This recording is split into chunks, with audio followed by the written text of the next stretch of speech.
Good morning. Two roads diverged in a wood, and I took the one less traveled by, and that has made all the difference. We've all heard that beautiful quote from Robert Frost.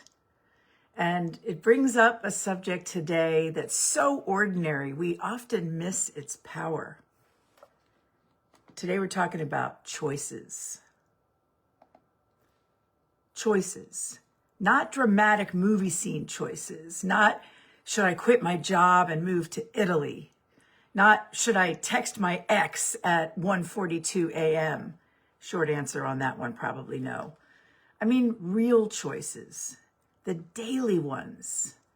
The hidden ones. The repeated ones. Because your life is shaped less by one giant decision and more by thousands of small ones nobody applauds. What you say yes to, what you say no to, what you tolerate, what you repeat, what you postpone, what you consume, what you believe, and what you keep carrying. Welcome back to Human Being with Dr. Susan, the show about the complicated, courageous, often unglamorous work of being alive, where we explore the space between being and becoming who we're meant to be. Very excited for today's episode, and I want to get into a serious conversation with you, so let's get ready.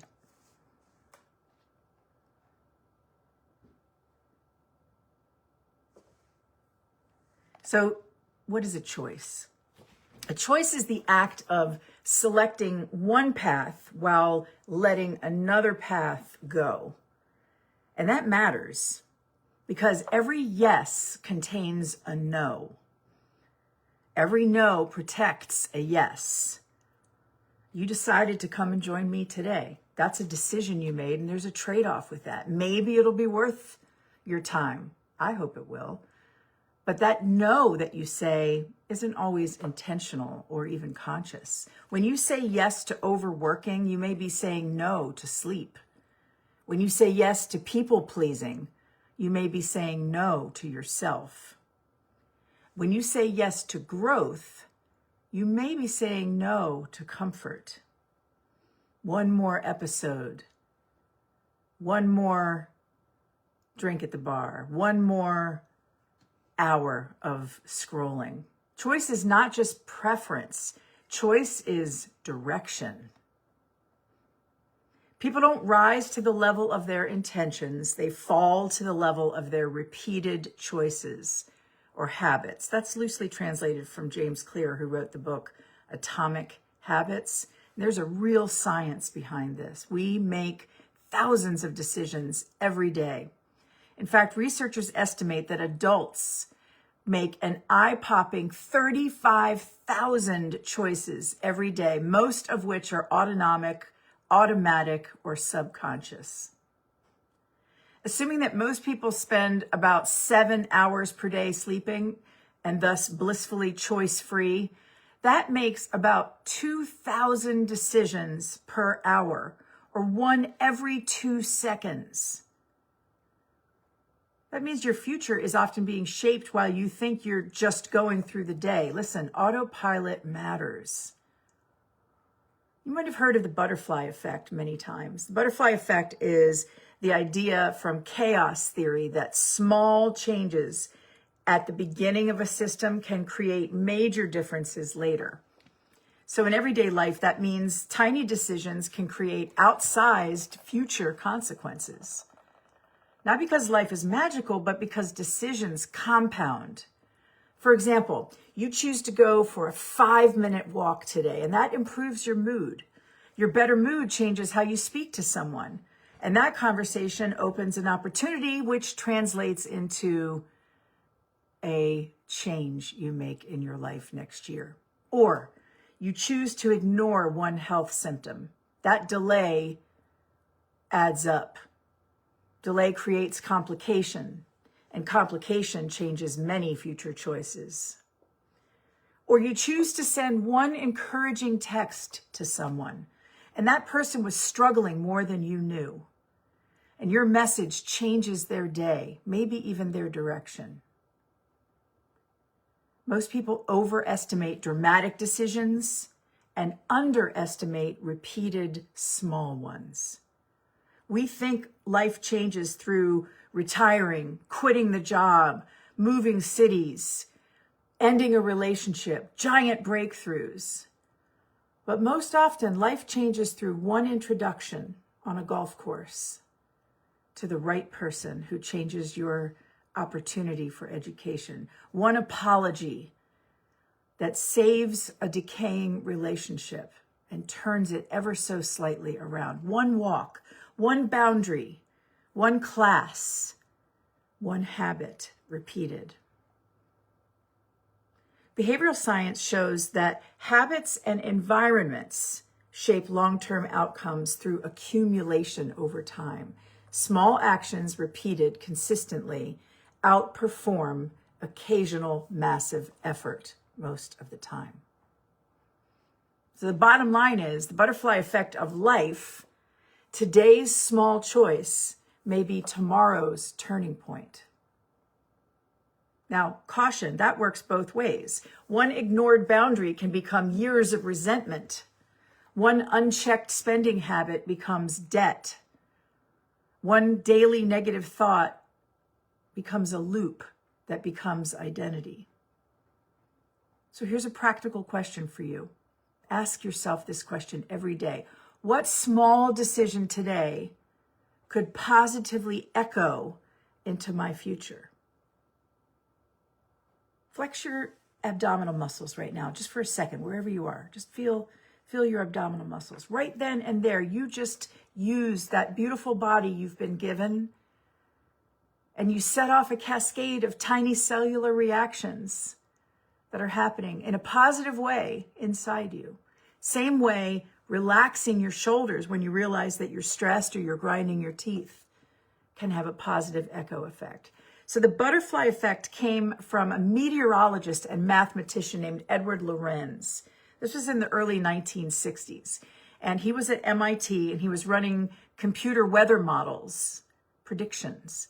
And he discovered that tiny differences in starting conditions produced dramatically different outcomes. And in one of his famous examples, rounding a number from 0.506127 to 0.506 led to an entirely different forecast trajectory. Hurricanes are missed sometimes with those tiny fractions of a choice. So this revealed a major scientific insight, which is that complex systems, huge systems, can be highly sensitive to small initial changes. So later, Lorenz used that metaphor that you may have heard. Does the flap of a butterfly's wings in Brazil set off a tornado in Texas? That was the title of his 1972 talk. And it wasn't meant literally. It just illustrated how small inputs in a dynamic system like weather can cascade into large downstream effects. And the reason that concept became so famous and captured public imagination is because it's a metaphor for life. One meeting changes a career. One comment changes confidence. One decision changes a family path. One missed warning creates a crisis. One standing up to a bully stops the pattern. People embrace this metaphor because small decisions can make a major impact on our lives. A seatbelt, glancing down at your phone while you're texting, split second. And then we make so many decisions, 2,000 an hour, that we get something called decision fatigue. Have you ever experienced this? And some research on behavioral science shows that the quality of our decisions can decline after long periods of decision making. This is why some of the famous people we know have the same exact outfits in their closet, because they don't want to make decisions over and over again about what they're going to wear. They want to save that decision-making power for things that matter to them. But the quality of decisions declines after long periods of decision-making means that at 8:30 p.m., people say, I deserve that cake. I deserve those shoes. I deserve to start a minor argument online. No, you might just be mentally tired. So when choice overload reduces your satisfaction, like in the study by Sheena Iyengar, you'll see that when people are given too many options, they often feel less satisfied and less likely to choose at all. The better the restaurant, the fewer the menu items. You feel me? Sometimes you don't need 47 skincare serums. Sometimes you need water and boundaries. At Columbia University, shoppers were presented with 24 different options for jam. And they were more likely to stop and sample when there were that many options. But when shoppers were presented with just 6 options, they were 10 times more likely to purchase. Fewer options equals more decision. So the insight there for me is that attention loves abundance. Oh, look at this, look at that, swipe, swipe, swipe. But action loves simplicity. Do you want to wear the red one or the blue one? More likely to take action than when you're staring at a rack full of clothing and you can't even begin to imagine what kind of mood you want to create today. Too many options can create paralysis. Fewer options move us to meaningful action. How can you reduce the number of choices you face every day? Last week, we talked about the rising cultural phenomenon of de-influencing, where people online are pushing back against endless consumerism. They're saying, you don't need every trending product. You don't need to optimize every drawer and fold your intimates just so. You don't need a morning shed involving 12 steps and a ring light. That's relevant to choices because many people are not overwhelmed by life. They're overwhelmed by inputs, ads, opinions, trends, urgency, comparison. And sometimes the healthiest choice is not buying anything at all. It's unsubscribing. Not from this podcast, though. Mother Teresa said, do not wait for leaders to go forward. Do it alone. Person to person. So this is why capable people struggle with choices. They freeze on simple decisions because they are exhausted. They care too much. They've trained themselves to carry everyone else. Because when you're the strong one, everyone assumes you're fine. My mother once said, we were never worried about you. You always knew how to take care of yourself. What sounds like pride, though, can also feel like loneliness. Some of you know this deeply. You become so competent that no one checks to see if you're tired. So here's today's invitation for you. Do not confuse capability with unlimited capacity. You can be strong and still need support. You can be excellent and still need rest. You can be dependable and still deserve care. Alice Walker said, the most common way that people give up their power is by thinking they don't have any. My good friend K-Town once said, I want to be in rooms where the decisions are made, and I want a seat at that table. And I read a quote recently that said, if you don't have a seat at the table, bring a folding chair. Choice. So here's a quiz for you. And I hope you'll get a giggle out of this like I did when you think about it. The number one crisis that couples face every day, what do you want to do for dinner? I don't know. What do you want? anything's fine. And then 30 minutes later, nobody's eating. One person is irritated. And somehow childhood wounds are now involved. Why does this happen?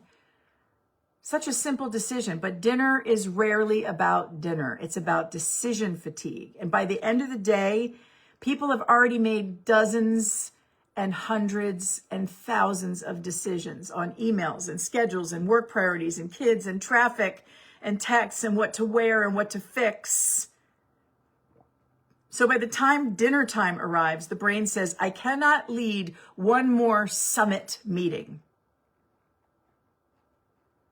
And one of the reasons why couples struggle when it comes to decisions at dinner time is A, fear of disappointing the other person. They don't want to choose wrong. They're trying to play that guessing game. She looks like she wants pizza tonight. I know that if we get a salad, that'll make him feel good. Unequal mental load. Often one person has planned meals, groceries, logistics, and they're tired of being the default decision maker. You choose for once, they're thinking. And the third reason why couples tend to struggle with dinner decision fatigue is they have different hidden goals. One wants comfort food tonight and they don't even realize it. One wants healthy food. One wants cheap. One wants quick. One wants to get out of the house. The other wants to hunker down. And no one says the real criteria to the other, even to themselves. So at 6:15 p.m., your partner might not be indecisive. They might be neurologically spent. So what a lot of smart couples have started to do is create systems, not nightly debates, like theme nights, Taco Tuesday, Pasta Thursday, You're on Your Own Friday. Or they rotate chooser nights, so you know what's coming. Or they have 3 default meals, and then they go a random on the others, or have a shared list of favorites. Maybe they ask better questions. Do we want quick, healthy, or fun? Bottom line is, dinner fights are often exhausted brains disguised as communication problems. Sometimes the sexiest phrase you can say in a long-term relationship is, I already ordered. Now, check this out. I am a big fan of zebras, always have been, because since I was diagnosed with a rare condition called carcinoid many years ago, I learned about the zebra. And the zebra is something that's used in medical school to teach emerging physicians to think beyond the obvious. So the saying goes in medical school when you're trying to diagnose, when you hear hooves, you often think horses. Clip, clop, clippity clop. But they try to train physicians instead to think, when you hear hooves, about zebras. Don't just fall into the obvious choice. So Stanford professor Robert Sapolsky made famous the phrase, why zebras don't get ulcers. When a zebra is chased by a lion, its stress hormones surge. And if it survives, it goes straight back to grazing. It doesn't spend the afternoon replaying the chase. It doesn't call 3 zebra friends and say, do you think the lion was targeting me personally? We humans have the same stress system, but we can trigger it with thoughts alone, like a memory, a fear, an email subject line, our spouse doing that thing again. That means many of us are living like there's a lion in the room when there's only an inbox. And you know this, your body responds to imagined danger almost as strongly as real danger. And this is why your choices of thought matter. Not every thought deserves a meeting. Shortcuts. Shortcuts and the hidden cost of easy. There are shortcuts we take every day and we all love them. The fast lane, express checkout, 2-day shipping, copy and paste, lose 20 pounds in 20 minutes, apparently. Our human brain is wired to conserve energy, so shortcuts feel smart. And sometimes they are smart. GPS is a shortcut. Meal prep is a shortcut. Templates are shortcuts. Automations are a shortcut. Secret code words are a shortcut. But sometimes a shortcut quietly becomes a detour, like avoiding a hard conversation. It's so easy to just say, my husband doesn't do anything, and just roll your eyes. Par for the course. They're not really caring about me to do anything. There's repeated shortcuts of how we view each other. Skipping preparation, choosing immediate relief over long-term progress, or staying where you've outgrown because change feels inconvenient. Crazy behavioral economics fact. Humans often prefer immediate rewards over larger future rewards. It's called present bias. So I come up to you on the street and I say, do you want $100 now? Or do you want to come back here in a week and meet me at this corner and you'll get $1,000?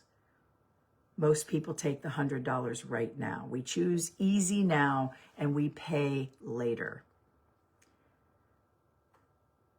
We know there are two types of shortcuts. Do you know the two types of shortcuts? One of them is an efficiency shortcut, where you save time without harming outcomes.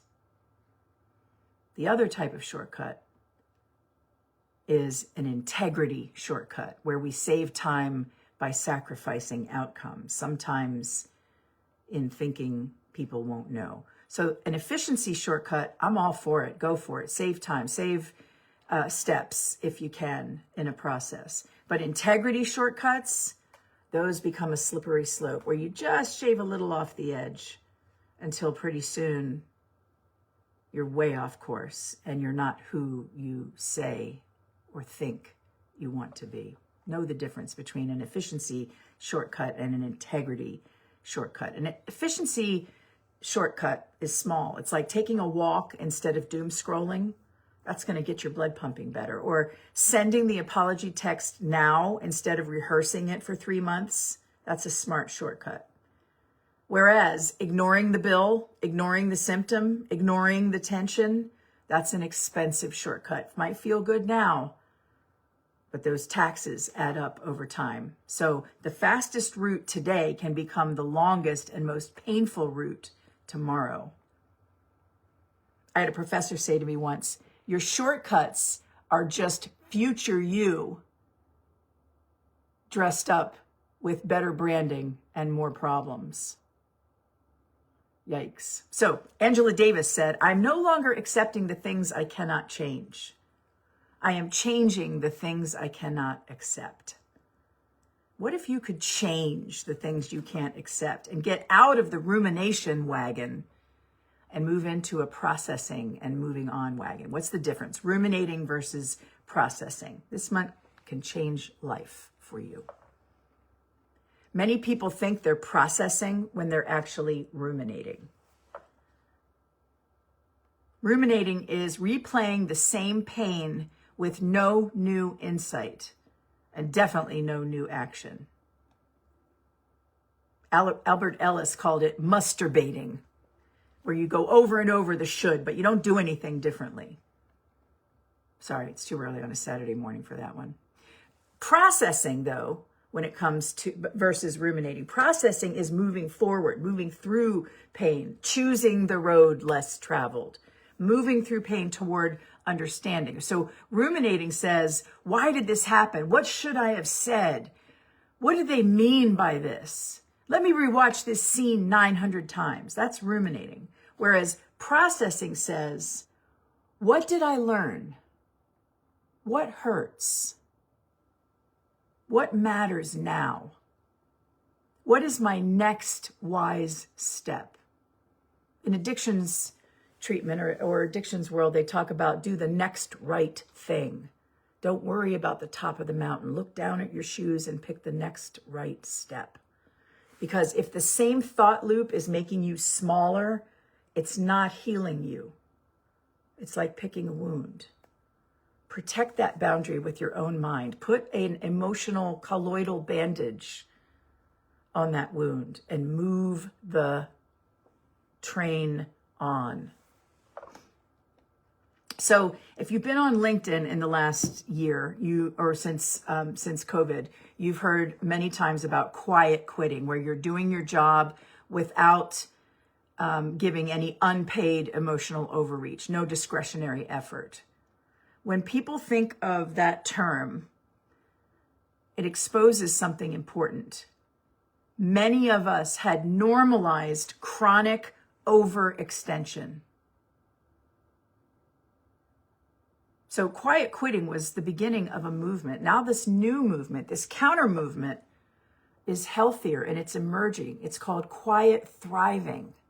Don't you want some of that? Quiet thriving, where people are choosing clearer boundaries, focused work, less drama, better sleep, purposeful effort, more life outside of work. Quiet thriving. Yes, your career is affected by your talent, but also by your choices around sustainable behaviors. Burnt out brilliance is still burnt out. So how can you activate your emotional agility and get into the habit of more mature choices? I'm acting like an authority on this subject, but I have not figured it out. So let's go together down this road. So psychologist Susan David, which I love because my brother's name is David. So whenever I say Susan David, it's me and the boss. But psychologist Susan David speaks about emotional agility, responding intentionally instead of reactively. Whoa, check this out. Intention versus reaction. That means feeling anger without becoming anger. Feeling fear without obeying fear. Feeling disappointment without building identity around disappointment. Here's my definition of maturity in one sentence. Maturity shows up not in how quickly we correct others or ourselves, but how well we tolerate discomfort without dominating the moment. That doesn't mean let people walk on you.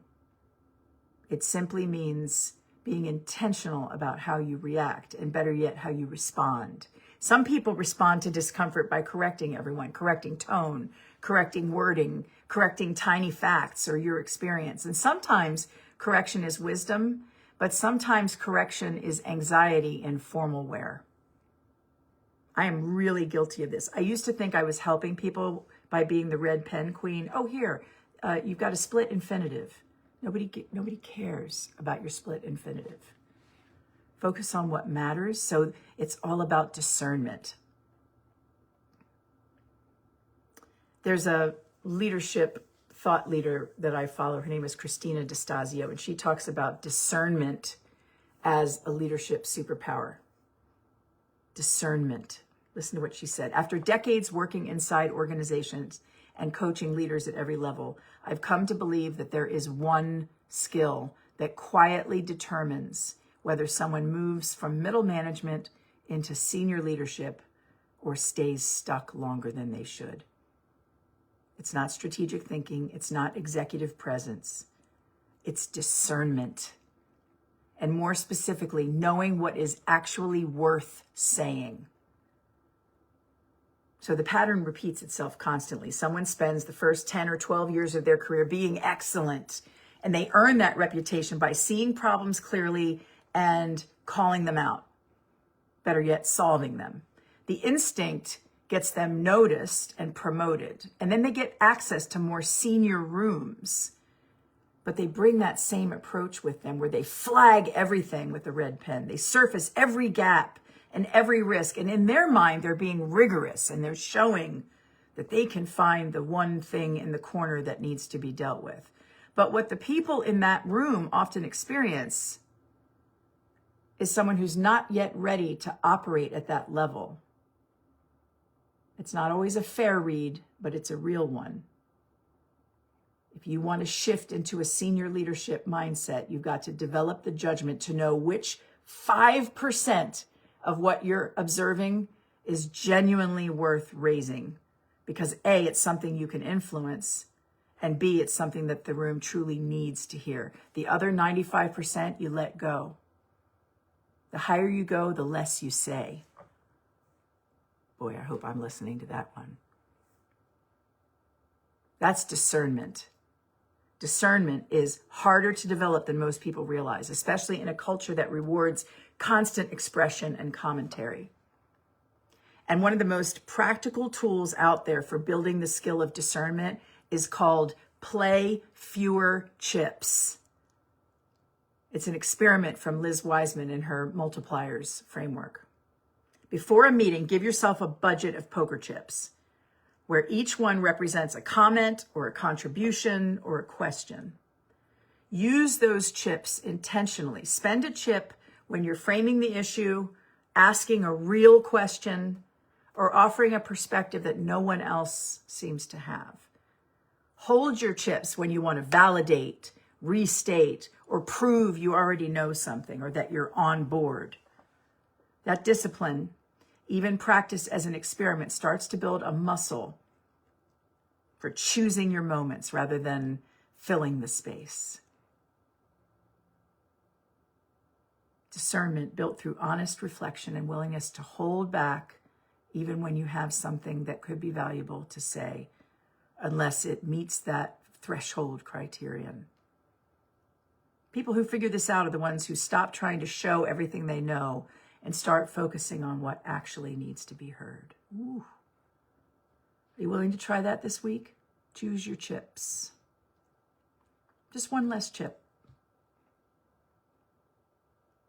Now, another superpower when it comes to choices is your reset speed. The biggest skill you can build might be the ability to reset fast. Have a bad conversation? Reset. Bad morning? Reset. Missed workout? Reset. Poor choice? Learn and reset. Some people lose months over one bad day. I was watching a really cool show last night. Kevin Hart has a Netflix show called Funny AF, I think. And it's a reality show for comedians, stand-up comedians. And this one Brooklyn comedian whom I love the most, she's my favorite, she got up there and she absolutely, people were tears coming out of their eyes laughing, bent over, cracking up. She forgot one tag, one of the things she wanted to put into her set. And she spent the next 8 hours beating herself up, packing her emotional bag. She was certain that she was going to get let go. Some people lose months over one bad day, one bad moment. And of course, she made it through. And all that cortisol, all that upset, all that beating herself up, instead of spending it learning and moving on, she was ruminating. The tyranny of the shoulds. Resilient people don't avoid mistakes. They shorten recovery time. There's a study in the European Journal of Social Psychology that found people took an average of 66 days for a new behavior to become automatic. You might have heard the other statistic that it takes 14 days or 21 days to build a habit, but it's 66 days for a new behavior to become automatic, with a range of like 18 to 254 days, depending on the person, the behavior, circumstances. But they also found, this is the part of the study that matters to me, missing one opportunity did not meaningfully derail habit formation. What mattered most was how quickly the subjects returned to the behavior consistently over time. We are what we repeatedly do. Can't remember who said that. So the point is, you don't need a perfect streak. You need repetition with recovery. Say that again. Repetition with recovery. You miss one workout, get back at it tomorrow. You miss a healthy meal, choose well the next meal. By the way, missing one journaling day Restart tonight. What could you restart? Maybe it's a nice deep breath right now. What can you use as a trigger for reset? Because your comeback speed matters more than your stumble count. We've all watched football game, pick your favorite sport, where athlete makes a mistake and the cameras follow them to the bench. And if they're not busy cursing out the refs, they're beating themselves up for just a second. You might see some awkward lip reading of things they say, but then they get their head right back in the game. Your comeback speed matters more than your stumble count. So, how to choose yourself without becoming selfish. Some of us really need this moment here. I know I do. Choosing yourself is difficult when you were trained to abandon yourself to keep peace. So that's what I'm talking about when I say how quickly you come back, that recovery. Recovery is about choosing yourself again, instead of choosing the shame of what everybody else is thinking or the indignance against the bad call. If you were trained to abandon yourself to keep peace, this part is for you. People pleasers often think that self-sacrifice is kindness. Sometimes it's fear of conflict, fear of rejection, fear of disappointing others. And choosing yourself may upset the takers in your life. But that doesn't mean choosing yourself is wrong. Boundaries are not cruelty. Pay attention to people who respond negatively when you set boundaries. It's okay for them to take a moment to adjust to the boundary. But if the relationship and love that you receive is based on your unlimited gumball machine of giving, that tells you something about the nature of the relationship. So I want you to include yourself in the equation today. Let's talk about how to do that. Start with Jane Goodall. She had a most beautiful insight. She said, you can't get through a single day without having an impact on the world around you. Not one of us is an island. You have to decide what kind of difference you want to make. And I'm asking you to include yourself in that circle of impact. What message are you sending yourself right now with that ticker tape of constant messaging in your head? Oprah says, you get in life what you have the courage to ask for. Most of the time, that thing that you want that you think you can't get or that you don't deserve or isn't available to you is one request away from being yours. Most people who get what they want have become comfortable asking for what they want. And that includes how they want to be treated in a relationship. You get in life what you have the courage to ask for. So here's a question that could help you reorder your life. I cannot stop thinking about this one. I want you to think about someone you love and imagine that you would switch bodies with that person that you love most for a whole year. You're going to switch with them. Freaky Friday. How would you care for that person, becoming that person, knowing that you had to give it back? Would you help them sleep, move more, reduce stress, get checkups, speak kindly to themselves, protect their peace? How would you care for the body of someone else if you were the steward of that body for a year? Now turn that same spotlight on yourself. Because in a strange sort of way, we are caretakers of this one body, this one life, this one opportunity we have. So that question bypasses excuses because many people know how to care. They just reserve it for everyone else. What care is your body, your mind, your spirit begging for? That's where choices come in. So a practical choice architecture, I'd like for you to think about. This is an assignment if you're willing to take it. And I'd love for you to reach out to, put in a comment, text me, let me know how you apply this practical choice architecture this week. If you want a better life, reduce friction for better choices. Let's think about what that means for a moment. I want a better life, so I have to reduce friction for better choices. The biggest change my husband Tom and I made in our house, it's made all the difference. My skin has completely changed. It was one small change we made. Put fruit where you see it. Put the cut celery and carrots at the front of the fridge. Put fruit where you see it. Put in your flow of life opportunities for good choices. And put the junk in the back, if at all. What a difference that has made.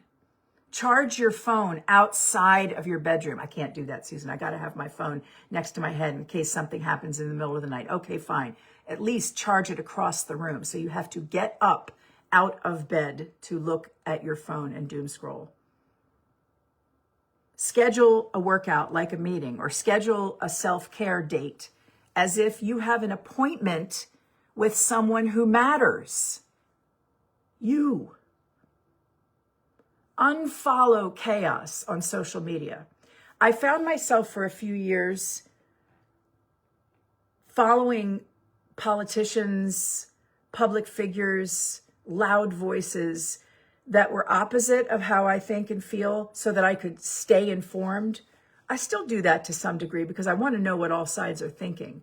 But I don't need to be immersed all day in the rhetoric of how stupid I am or how ridiculous my philosophy of life is. I don't need to hear that all the time. Stay just close enough to the periphery to be informed, but don't be engulfed.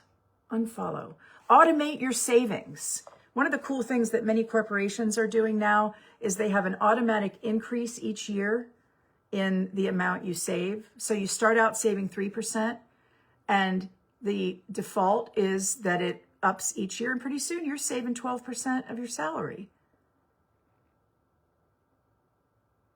The subscription model of life has taken over.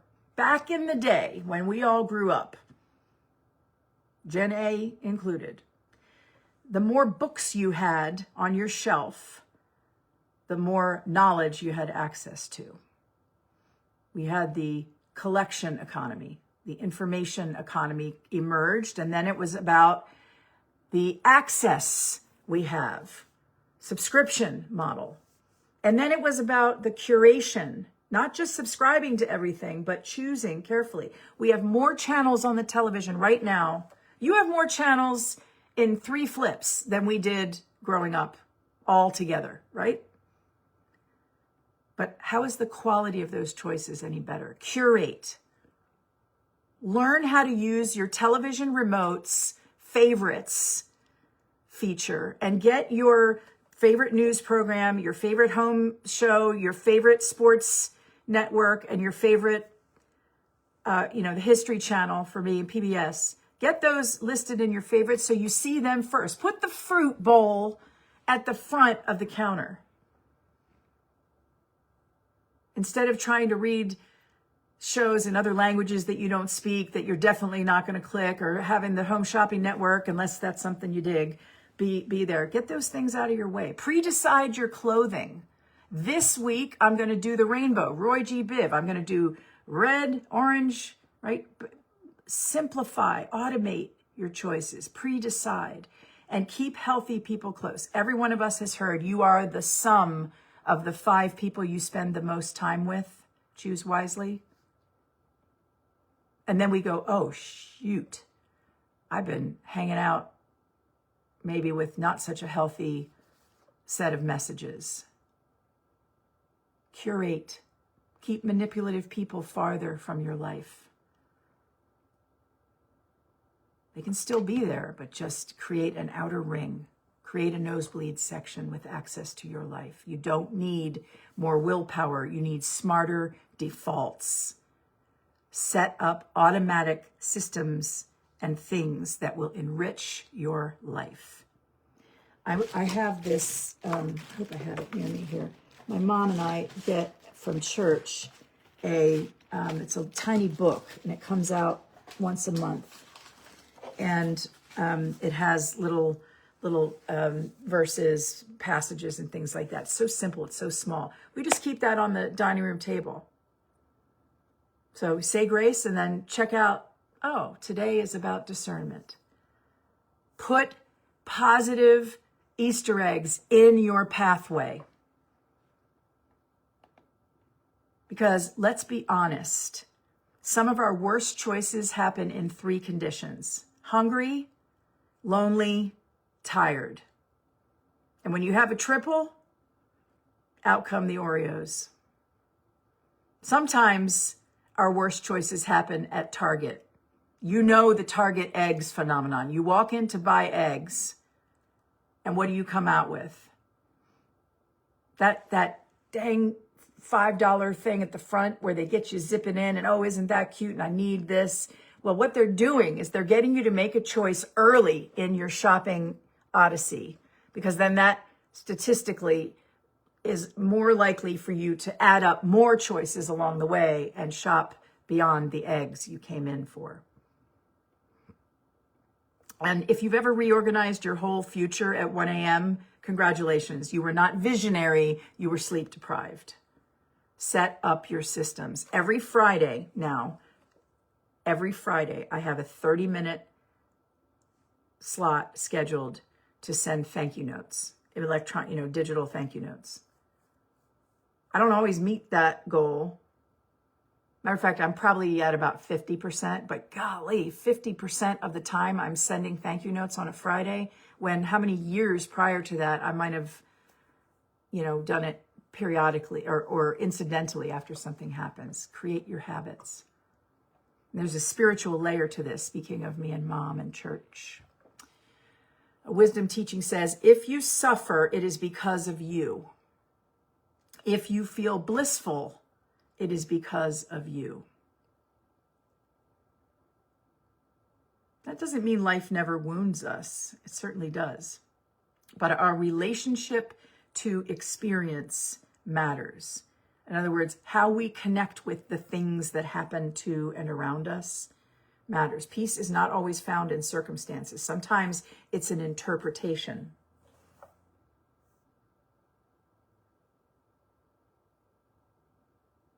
How you look at what happened.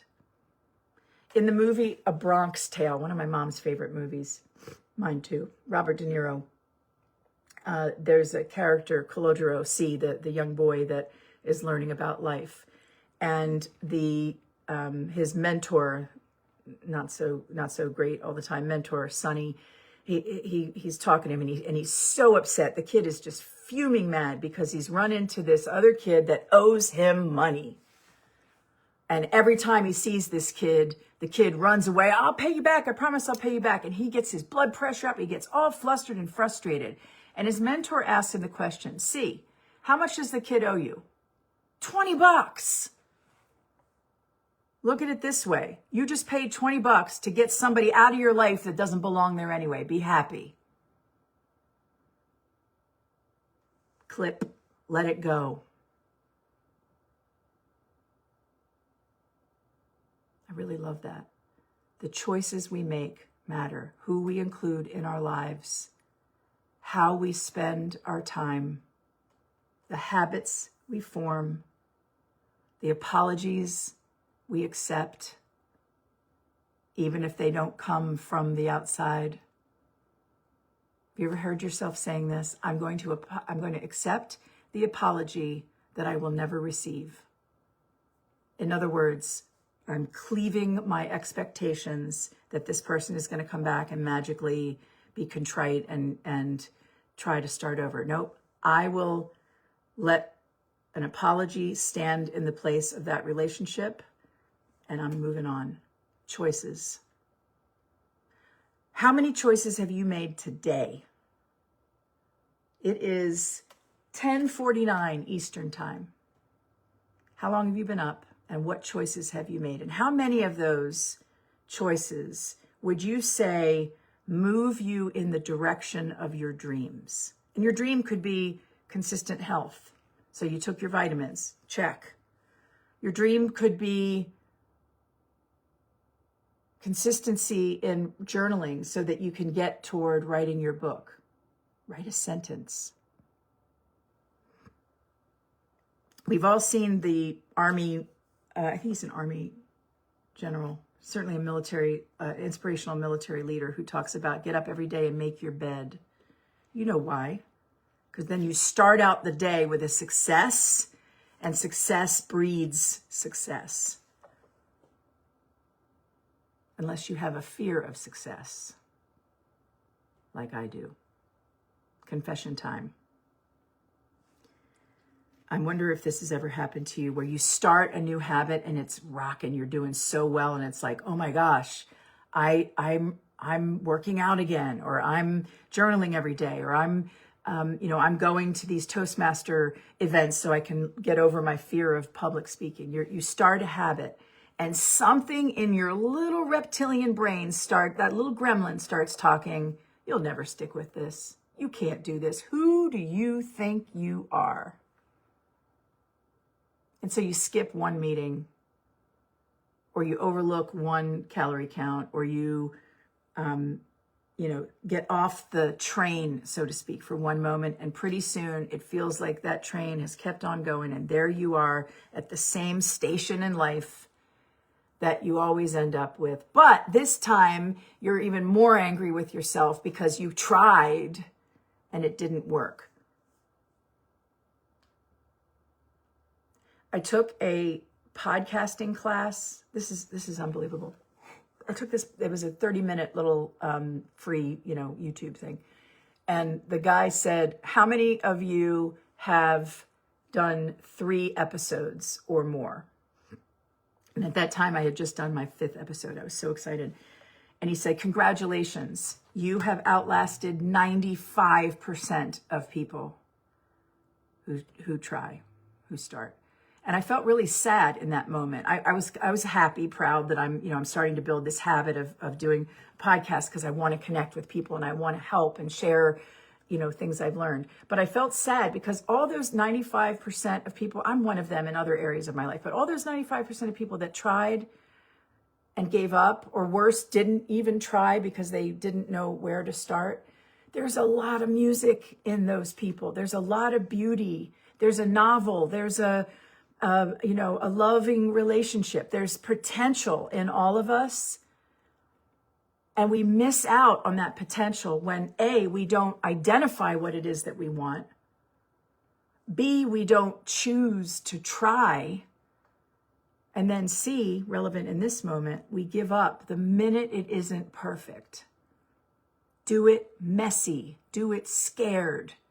Oh my gosh, I look back at some of my PowerPoint slides that I made in the past when I thought I was a rock star. Oh, this is great. They're so bad. It looks like a 4th grader did them. No offense to 4th graders. But at the time, that's where I was and that's what it took. And as Maya Angelou says, when you know better, you do better. So what if every single day we could know better and then have the courage to do a little better? Do not be complacent that your marriage, your job, your health is what it is. That's an excuse. I've been there where I make it's not going to get better, or the time it would take to make the change isn't worth it. A friend of mine said to me once something that showed me a video of Whitney Houston, in which she was talking about living into your potential. And she said, how dare you dim your light?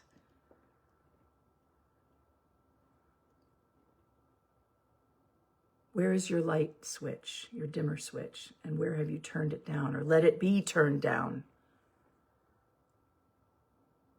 And where do you have an opportunity to get back to that little switch and turn it back up just a tiny bit? Decide what you want. Experiment, learn, and try again. Changing our stance toward choices can make all the difference. So here's a challenge for you right now. What is one choice that you could make today? Small choice. I don't want anything radical, like I'm going to, enroll in law school. Although if you're ready for that, power to you. But one tiny choice you could make: to sit up straight, or to take a sip of water, to stand up in between meetings for 5 minutes, to call that person that you miss. What is one small choice that you could make that would be a statement, not only to the world, but more importantly, to yourself, that you matter? Choices. So your next chapter in life may not require a dramatic reinvention. It might just require smaller, braver choices, tiny choices. Remember Gemba Kaizen. Kaizen, continuous improvement. Gemba, little things where they matter. Meet me at the point of choosing grapes over Starburst. Choosing a kind word over a curse word. That's a really bad habit of mine. Oh boy, if Tom will ask Tom. My amygdala gets hijacked, which basically means that little almond-shaped organ in the back of your head, or part of your brain in the back of your head, gets hijacked, meaning it kicks into gear and it does its job. It's doing exactly what it was designed to do, which is detect threats and eliminate them. And we do that by cortisol rising and stress energy flooding through our veins. And for me, when I get stressed out, or when something happens that feels like an attack, or, I become defensive, I cannot believe the vocabulary shift I'm able to make, unfortunately, nor can Tom. And so I'm really working on trying to keep that little almond-shaped amygdala as part of my cabinet, but I also need to consult with my prefrontal cortex and my higher angels before I make decisions. One choice you could make today that would move you in the direction of your dreams and tell your body, I want to live my best life. Choose the walk, choose the apology, choose less clutter. By the way, clutter is an accumulation of delayed decisions. Choose more truth. Choose rest before collapse. Choose people who wish you well. Choose to stop replaying the old argument and try something, anything different than the dance you get into every time. Choose to protect your mind, your time. Choose to park one spot further at Target to get a little bit more walk-in. Choose to begin again. Choose to read that children's book that used to bring you so much joy. Choose what aligns with your values. Choose something that future you will thank you for. Because every choice casts a vote. A vote for chaos versus peace. A vote for depletion or capacity. A vote for resentment or honesty. A vote for drift or direction. You do not need to fix your whole life tonight. You need the next right choice. Then another. Then another. And one day, what looked small becomes everything. Your destiny is rarely decided in one grand moment. It is quietly built through repeated choices every day. May you make that one tiny choice today to send that message to your body, your mind, and your spirit that you matter and that your dreams are worth moving toward. I'm so grateful that you joined me today on Human Being with Dr. Susan, right here on Sandcastle Radio, America's hottest online variety and music station. You and Stephen Liu and everybody out there who is trying to make their best life, you are inspiring me. I'd love to hear what one choice you might make, or one that you need help deciding on. Let's get better together every single day. I hope you'll like, subscribe, and join me next week and every Saturday at 10 a.m. Saturdays, every 10 a.m. Not without fail. We have this habit now. Human Being with Dr. Susan. I'll see you next time. Thanks again so much for joining me and inspiring.